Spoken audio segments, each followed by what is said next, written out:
The number one reason your startup will fail is going to be a people issue.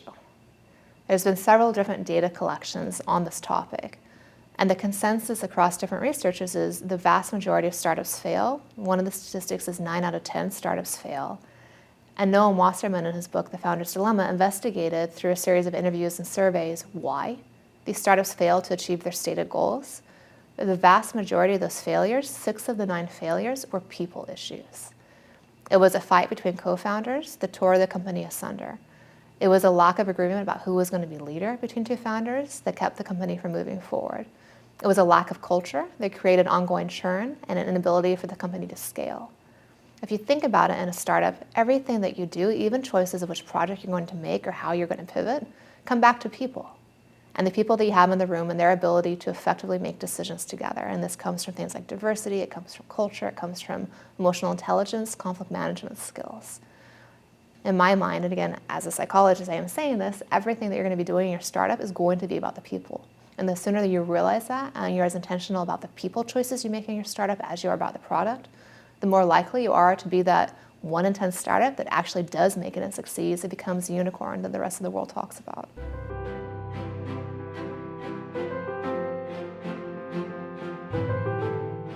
It's very competitive to find the best talent.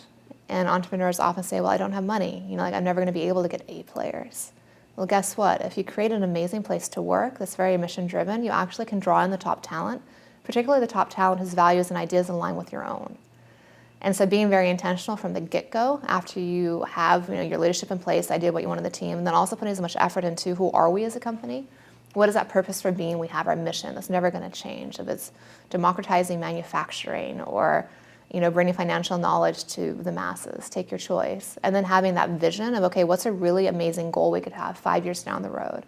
The best goals have visions, if you will, have a 50% chance of success and are visceral.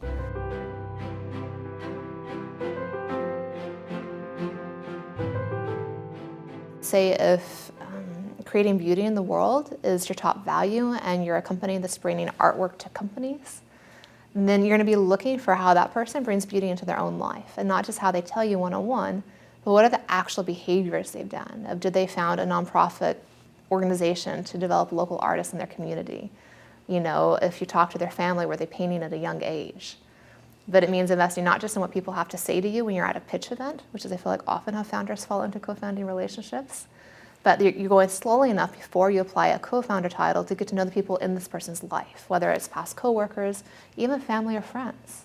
Really getting to have different points of data, if you will, on this person that are as behavioral and concrete as possible and not just something somebody can say when they're being glib over a cocktail.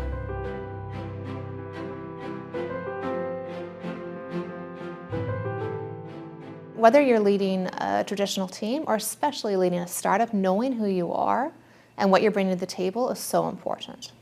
A lot of people don't dare to look within enough to come to terms with those strengths and weaknesses. So self-awareness is everything.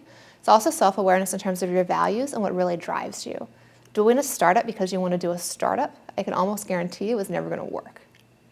Doing a startup because there's a problem in the world that speaks to your fundamental values as a human person, that's going to work. If you talk to venture capitalists about the type of CEO founder they look for, one of the phrases they get back a lot is magnetic. And anybody can be magnetic. It depends if you found your passion. You found something in the world that deeply means something to you.